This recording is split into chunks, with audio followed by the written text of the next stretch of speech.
भगवान आपसे प्रसन्न होते हैं तो आपको कई ऐसे संकेत देते हैं जिन संकेतों से आप ये जान सकते हैं कि भगवान आपसे खुश हैं, प्रसन्न हैं। उन्हीं संकेतों में एक संकेत होता है दीपक में फूल बनना। जब आप पूजा करते हैं तो दीपक जरूर जलाते हैं। सनातन धर्म में दीपक जलाना बहुत महत्वपूर्ण होता है। कहा जाता है कि जब आप दीपक जलाते हैं तो दीपक में साक्षात जो देवी या देवता का दीपक है वो वास करते हैं और उस स्थान को जागृत करते हैं। तो इसीलिए दीपक की इतनी महत्वता है।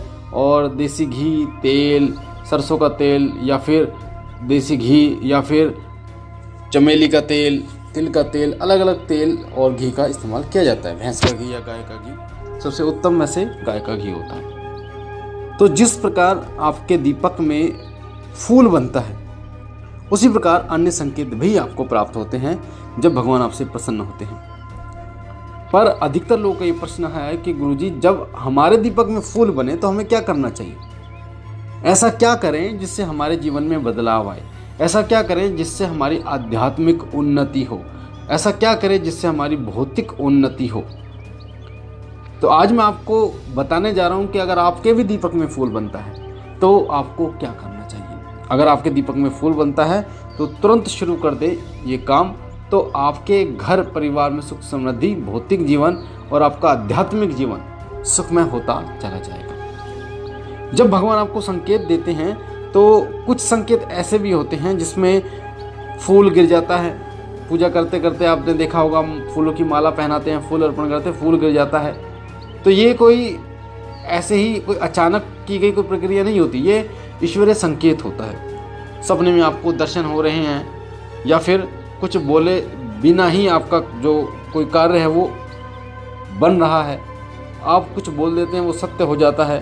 पूजा करते करते आपकी मनोकामना होती है वो पूर्ण होने लगती है।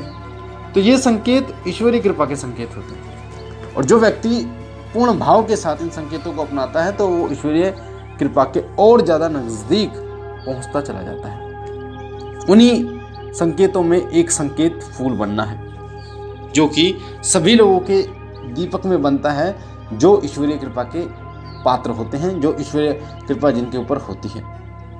जरूरी नहीं है कि ये जो फूल है ये तेल में बने, ये घी में, तेल में, किसी में भी बन सकता है। और बनता उन्हीं के में ही है जो ईश्वरीय कृपा के पात्र होते हैं, जिन पर ईश्वरीय कृपा होती है। तो उस समय आपको क्या करना चाहिए अगर आपके दीपक में फूल बनता है? तो सबसे पहले मैं आपको उस फूल का प्रयोग बता देता हूं कि जो अगर आपके दीपक में फूल बनता है उसका आपको क्या करना चाहिए।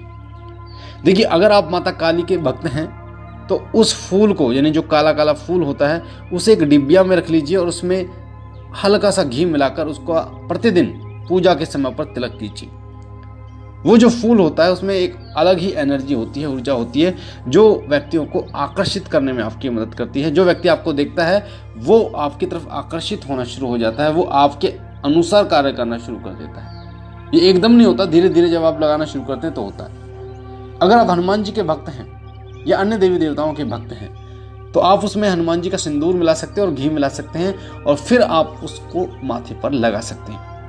ये जो फूल होता है ये बहुत महत्वपूर्ण ऊर्जावान होता है, पूर्ण ऊर्जा से भरा होता है। इस फूल का किया गया तिलक आपको नई ऊंचाइयों तक ले जाता है, आपके भौतिक जीवन को सुखमय करता है। आप कहीं नौकरी पर जा रहे हैं, उसमें आपको सफलता दिलाता है, या फिर आप किसी तो आपको हर प्रकार से आपकी रक्षा करता है, किसी प्रकार की दुर्घटना का सी संभावना आपको नहीं होती। तो इस फूल का आपको करना है कि तिलक आपको करना है और पूर्ण विश्वास के साथ। अब मैं आपको बता देता हूँ आपको करना क्या है। जैसे आपके दीपक में फूल बनता है तो आपको करना क्या है। सबसे पहला कार्य आपको करना है कि मंत्र जाप शुरू कर देना है। अगर आप नॉर्मल पूजा पाठ करते हैं तो आपको मंत्र जाप शुरू कर देना है, क्योंकि दीपक में फूल बनता है इसका तो आपको पता चल गया कि कहीं ना कहीं ईश्वरीय कृपा का संकेत है। पर आप जब मंत्र जाप करना शुरू करते हैं तो वो ऊर्जा पर्याप्त मात्रा में आपको प्राप्त होनी शुरू हो जाती है, और जिससे होता क्या, आपको विचित्र अनुभव होते हैं। आप उतने ही नज़दीक ईश्वर के पहुंचते चले जाते हैं, उस देवी देवता के नज़दीक आप पहुंचते चले जाते हैं। जिनकी भी आप पूजा करते हैं उनके मंत्र का उच्चारण कीजिए, चाहे कोई भी देवी देवता हैं जिनकी भी आप पूजा करते हैं उनके मंत्र का जाप कीजिए, मंत्र का जाप नहीं कर सकते तो चालीसा या फिर सहस्त्र नाम का पाठ कीजिए, और इसको प्रतिदिन आपको करना है, एक दिन नहीं करना, प्रतिदिन करना है। आप एक माला कर सकते हैं किसी मंत्र का जाप, चालीसा एक बार पाठ कर सकते हैं, सहस्त्र नाम का भी पाठ एक बार कर सकते हैं। जरूरी नहीं है कि 7 बार किया जाए, 11 बार किया जाए। दूसरा कार्य आपको करना है कि आपको अपने इष्ट देव को या तो रोजाना प्रतिदिन आप भोग देना शुरू कीजिए। भोग में आप मिश्री आप उनको अर्पण कर सकते हैं, आप नैवेद्य उनको अर्पण कर सकते हैं, फल अर्पण कर सकते हैं, मिठाई अर्पण कर सकते हैं। और सबसे उत्तम जो चीज़ है वो है, जो हर किसी के यहाँ पे उपलब्ध है, वो है कि जो सबसे पहली रोटी होती है, सुबह की जो सबसे पहली रोटी होती है, उस पर थोड़ी सी गुड़ की डली रखकर आप अपने भगवान को भोग के रूप में अर्पण कीजिए। सुबह सुबह उस प्रसाद को आप खाइए तो आप देखेंगे कि आपके अंदर सकारात्मक ऊर्जा, और जो भी व्यक्ति उसको खाता है उसके अंदर सकारात्मक ऊर्जा भरना शुरू हो जाती है, नकारात्मक विचार नष्ट हो जाते हैं और वो व्यक्ति सही दिशा में कार्य करना शुरू कर देता है। तो ये रोजाना ये कार्य करना शुरू कीजिए। तीसरा कार्य है कि तुलसी की पूजा शुरू कीजिए। तुलसी की पूजा से कहा जाता है कि जन्म जन्म के पाप जो है वो नष्ट हो जाते हैं। भगवान श्री कृष्ण को बहुत प्रिय है, भगवान विष्णु को बहुत प्रिय है तुलसी।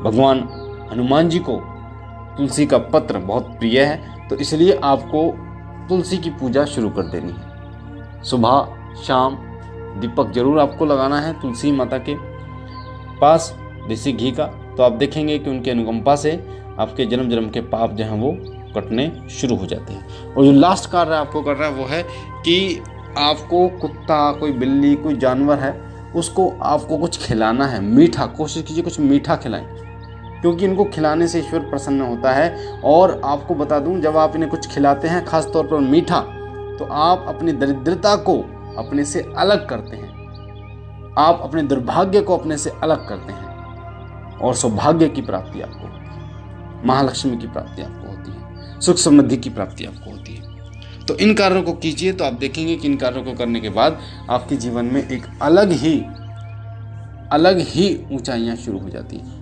आपका जीवन बदलना शुरू हो जाता है और ईश्वरीय कृपा आपको और ज़्यादा मिलनी शुरू हो जाती है। कई लोगों के साथ तो ऐसा भी होता है कि उन्हें इतनी ईश्वरीय कृपा मिलनी शुरू हो जाती है कि सामने वाले व्यक्ति के बारे में वो स्वयं जानना शुरू हो जाता है। मतलब स्वयं सामने कोई व्यक्ति है, उसके बारे में पता चल रहा था उन्हें, ये कौन है, कहाँ से आया, कैसा है। होता उन्हीं के साथ है जो करते हैं। तो इन कार्यों को जरूर कीजिए। मुझे आशा है जानकारी आपको पसंद आई होगी। पहली बार चैनल पे हैं तो चैनल को लाइक कीजिए, शेयर कीजिए, चाहती सब्सक्राइब कीजिए, बेल आइकन को दबाइए, ताकि जो जानकारी हम डालें पूजा पाठ से जुड़ी हो सबसे पहले आपको मिले।